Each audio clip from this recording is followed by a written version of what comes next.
Shalom, everybody out there. It's been a couple of weeks since I released an episode. I guess I wanted to take my time and been kind of working on the reality of where we are here in Israel and entering Yom HaZikaron and Yom HaTzmaut, this period of the modern days of awe, if you listen to my last episode. And I want to take this episode a little differently. I want to begin today a little differently. Most of the time, you will find me far from the political arena. Not because I am indifferent to it, far from it, but because I believe that the deepest and most lasting change in any society happens beneath the surface of politics.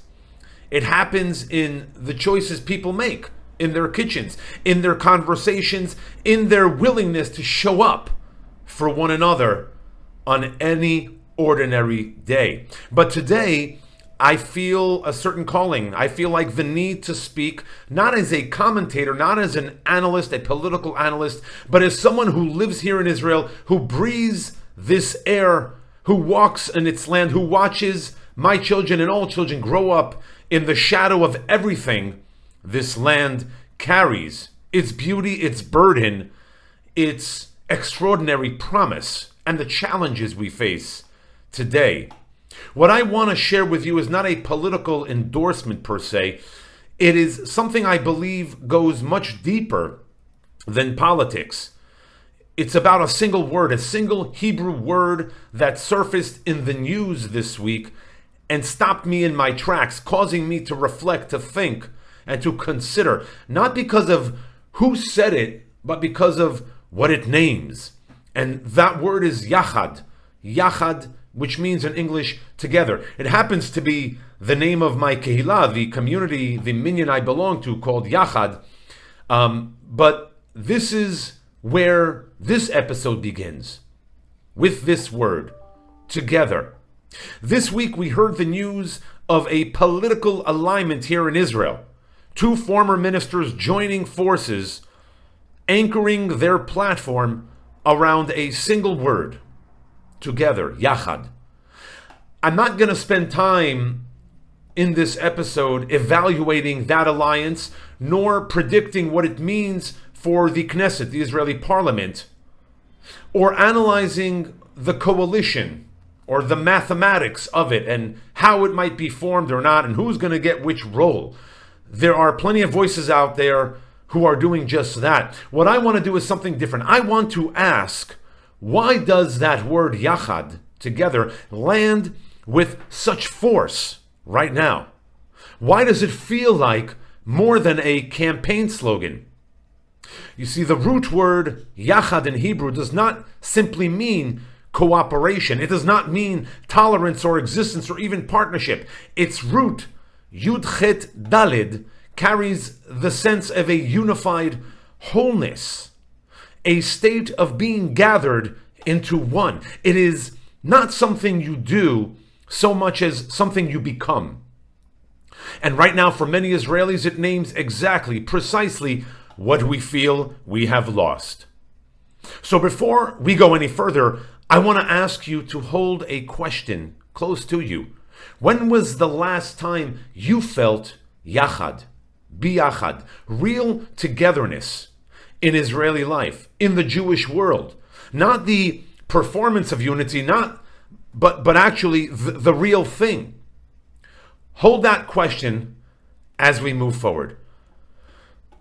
Now, I want to be honest about where we are. We have come through years, experiencing years of war, terror, displacement, tremendous challenges, years of political infighting that has left many Israelis across every sector feeling that the government does not see them, nor represent them, does not speak for them, and frankly, does not particularly, some might argue, care for them.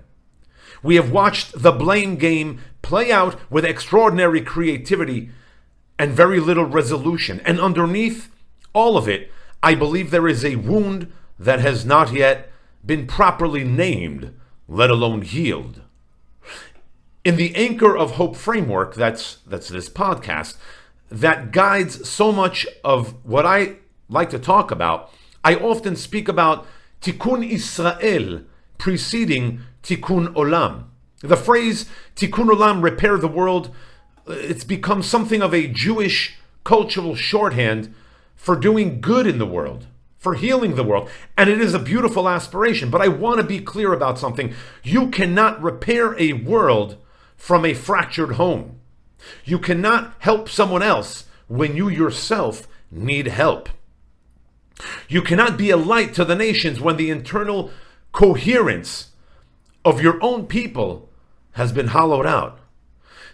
Tikkun Israel is not a consolation prize for those who cannot manage the big universal work of making it a better place. It is the precondition for it. It's the healing that starts with self, the healing that starts here. It starts with all of us, with one another. And here is the danger of passive hope in this moment, waiting for a leader to arrive who will fix it. That waiting is itself part of the fracture, part of the problem. Passive hope is a posture of abdication.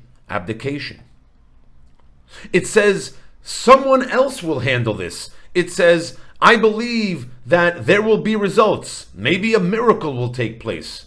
As opposed to active hope, which says something entirely different. It says, I will act through the future. I will act as though the future I want is already demanding something of me today. I will be an active agent in manifesting the destiny I hope comes to fruition. I imagine, I want to happen. So where has the healing actually been happening? Here is what I've witnessed over the past several years, and especially in the devastating aftermath of October 7th, and many of us have. People write about it and post about it and have opinions and share and discuss. And what I've watched is ordinary Israelis, Jews, citizens from around the state do extraordinary things. Volunteers who drove the night to bring food to displaced families in the north and in the south.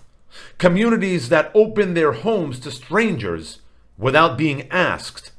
Young people who postponed their lives to serve and came back, changed, deepened, more rooted in what this land means and what it means to be a member of Am Yisrael.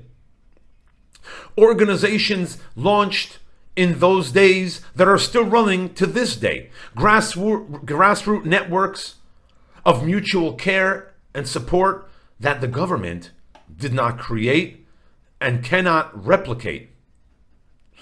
The government, in many instances, has been lagging. It's been a lagging indicator. We see that. We know that. This is not a judgment call, but an objective understanding experience of things. It's the people that have been leading, ordinary citizens that have been doing. This is not an accident. This is Am Yisrael, the Jewish people, doing what we have always done when official structures fail us. We turn to one another. We activate. We refuse to be passive recipients of history. In the Anchors of Hope framework, I speak about being an active agent. I speak about active agency as one of the defining metrics of a community's resilience and hope. Active agency is not heroism, not necessarily. It is the daily, deliberate decision to be a participant in the story of our people, of your people, rather than merely a spectator of history or of things as they happen. And what I have seen here in Israel, and many of you know this, in the streets and in the shelters and in the hospitals, is active agency at a scale that takes my breath away. The people, Am Yisrael, the people are the platform. They have always been the platform. And my hope, and it is an active hope, a hope with work that is attached to it, is that this next generation that is formed, or I should say, I apologize, this next government that is formed. I know about this next generation. It's phenomenal. These young people who are actually taking the lead. But it is the next government that is formed. My hope is one that recognizes where we stand today, this historical intersection, an opportunity to heal and to do good. One that does not govern from above a people it does not know, but one that governs in genuine service to the collective. The right, the left, the religious, the secular, you name it. We need to be thinking about our people as a whole, not as sectors, not one sector or another, not one vision of Jewish identity at the expense of all the others, but the whole. And there is room for the whole. You see, if we take a step back and look at the long arc of Jewish history, we can see distinct eras of leadership. There was the prophetic era, leadership grounded in divine calling, in the voice of conscious speaking to power. There was the rabbinic era, leadership rooted in interpretation, in the preservation of tradition throughout exile. There was the Herzlian era, the emergence of political Zionism, a vision bold enough to imagine Jewish sovereignty when sovereignty seemed like a dream. And then there was the statist era, the era of founding fathers and wars of independence, and the extraordinary project of building a functioning state almost from nothing. I believe now we're entering something new, a fifth era, not one that is defined by a singular figure, a prophet, a sage, a Herzl, a Ben Gurion, but by something more distributed, something more cellular, something that is more embedded in the life of the people themselves in its entirety. Leadership that emerges from the ground up. You see, Israel is a democracy. It's not a perfect democracy. There is no such thing as a perfect democracy. But democracy at its best is the political vessel through which perhaps Yachad becomes possible. It is the framework in which people's voice is not merely tolerated, but is the source of authority. And I believe that the moment we are in is calling us to a deeper realization of what that means. Civil discourse, open dialogue, the willingness to sit across from someone who prays differently, who votes differently, who lives differently, and to see them not as a threat to your identity, but a fellow shareholder, a stakeholder, a brother, a sister, a family member in the only land we have. Which brings me to this next phrase that I want to leave with you today. lanu eretz acheret. We have no other land. In these four words, there is an entire theology of belonging. On the surface, it sounds like a statement of limitation. We have no other option. We are stuck here. We have nowhere to go. But I want to read it differently. Not as confinement, but as consecration. When you say ein lanu eretz acheret, you're not saying there is nowhere else to go, so we must make do. What you're saying is this land, this people, this moment, well, this is ours. We are not guests, we are not visitors, we're not tourists. We're not tenants waiting to see if the lease gets renewed. We are the custodians of something irreplaceable, something entrusted to us across generations, something that demands something of us in return. The weight of that phrase is exactly what makes it generative. Because when something is irreplaceable, every act of healing within it becomes an act of hope thrown toward the future. Every volunteer who shows up, every family member that stays, every child born here, every conversation across a divided community, these are not just kind gestures. They are anchors. They are thrown forward into a future we may not live to see, on behalf of people we may not know. And this brings me to the question that anchors, if you will, all of my work and my thinking. What kind of ancestors will you be? What kind of ancestors will we all be?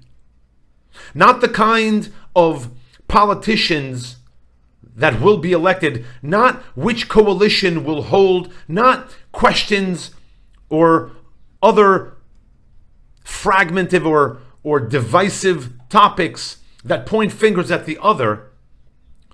I mean, those questions might matter. They might lead into conversation and debate that may shape solutions to challenges, but they are not the deepest questions. The deepest question is what we are building right now, what we have in the land we have been given and to which we have returned.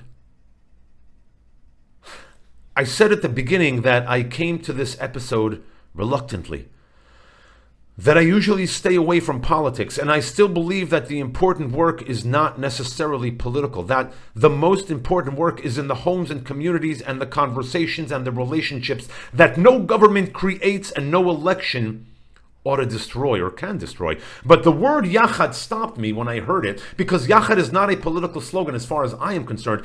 At its root, it is a description of something that Am Yisrael, the Jewish people, has always known how to do when our lives demanded it of us. We come together. We hold one another. We refuse to let the fracture become a chasm. So here is my charge to you. Wherever you are listening from, do not watch these elections as a spectator. Ask yourself what you are building. Ask yourself what you are contributing to in the coherence and the healing of Am Yisrael, the people of Israel, in its fullest sense, because the outcome of any election will shape the next several years, maybe 4 years if it lasts. But what we build with one another will shape the next 40, will help manifest our destiny. Because lanu eretz acheret, we have no other land, and my hope is that we ought to be worthy of it. And with that, I want to thank you all for joining. I want to thank you all for listening. I want to thank you all for sharing your comments, your suggestions, and perhaps for sharing these episodes with others. Sharing and sending love and light from Israel. And remember, Am Yisrael Chai is not just a slogan, it's a way of life.